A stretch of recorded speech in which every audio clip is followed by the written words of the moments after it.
You likely know already that the other day a Catholic school in Minnesota was shot up. A combined total of 18 or 17 children and adults were wounded, and unfortunately 2 children were murdered. Obviously, you could say this shooting could have been a lot worse with a much higher body count, but still, even just one life lost is one too many. And needless to say, the shooter is a piece of shit scumbag who, if there is a hell, they are surely rotting in it right now. But there is a keen interest right now in this shooter specifically. This shooter also happened to be trans. Well, they changed their name to Robin back in 2020. They claimed that they also had gender dysphoria, but they also said they detransitioned, so a lot of details surrounding their gender identity is muddy right now. But the details ultimately don't matter because this is still perfect fodder for the rights crusade against trans people. I've seen quite a few prominent people on the right treat this as some public safety issue and argue we need to eradicate transgender ideology because this is what it could lead to. And I have to ask, what about the hundreds of cisgendered white guys who have shot up schools? I never hear anyone invoke attributes about any of those shooters that had no bearing in what they ended up doing. Kinda like with this shooter, simply being trans isn't the smoking gun behind the motivation of why they committed this atrocity. Take away the being trans aspect, this shooter has all the hallmarks of your average school shooter. A social outcast with apparent mental health issues who fell down internet pipelines promoting extremist ideology and rhetoric. It's really no coincidence that school shootings have spiked even further in this country post-COVID, because now we have a significant sector of older teens and young adults who are socially stunted. They missed out on crucial years where they would have normally built up their social skills and interacted with peers. And certain people within this sector may have already had certain quirks, quote-unquote, regarding their personality that may have been brought on by mental health issues they already suffered. That ends up making them the outcast, and with no real-life social outlet, they're more than likely going to turn to the internet. There are literally online groups that seek to prey upon these vulnerable people, like that 764 group I've been hearing about, that some claim that this shooter was a part of, a group that makes neo-Nazi ideology palatable to these sorts of people, feed into violent impulses they may have already had, and overall enforce a misanthropic attitude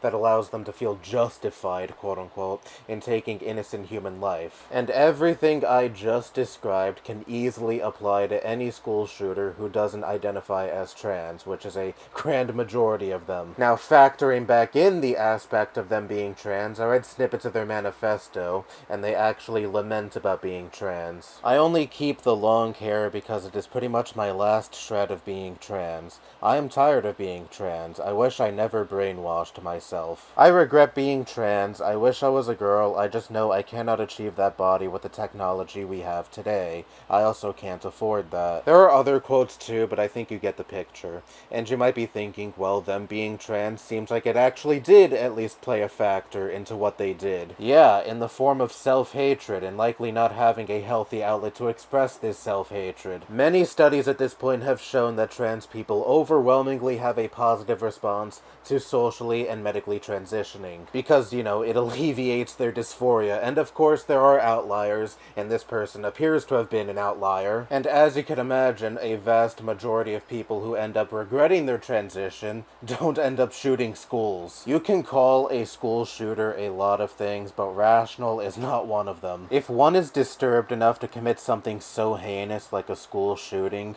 especially if they hang out in circles for an extended period of time that condition hatred and bigotry, and exacerbate and encourage all of your worst traits and impulses, anything can be the breaking point. And yes, that can include hating yourself for having gender dysphoria. That doesn't say anything about simply being trans or the broader trans community. That only says to me that this person was very clearly mentally disturbed and didn't have their mental health issues sufficiently addressed. But nevertheless, I'd imagine the right wing is not going to shut the fuck up about this and try to use this as their Reichstag moment to crack down even further on trans people in this country. And let it be clear that these people do not give a single fuck about the 2 children that died and those whose lives were impacted by this tragedy. And they only view this tragedy as a perfect opportunity to get more people on board with their anti-trans, anti-LGBT crusade and culture war bullshit in general. And it is partly partly an effort to divert away from the fact that a big reason as to why we keep seeing these tragedies happen in this country is because we view healthcare as just a luxury you need to be able to afford, and we have these invasive middleman insurance companies denying claims for treatments for ailments, physical or mental. And so a lot of people end up slipping through the cracks, and some of those people may end up committing atrocities like this, and they might have otherwise not have done what they did had they been able to seek out treatment and help.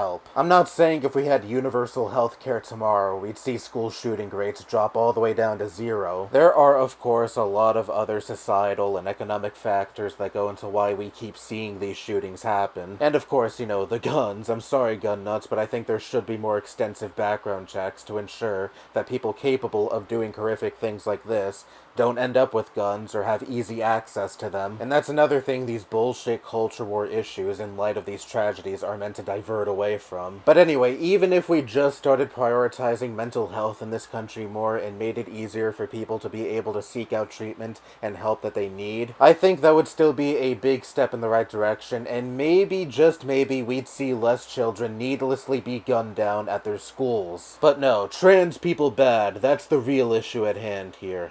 Fuck off with that bullshit. Anyway, that's all I have to say. Bye-bye.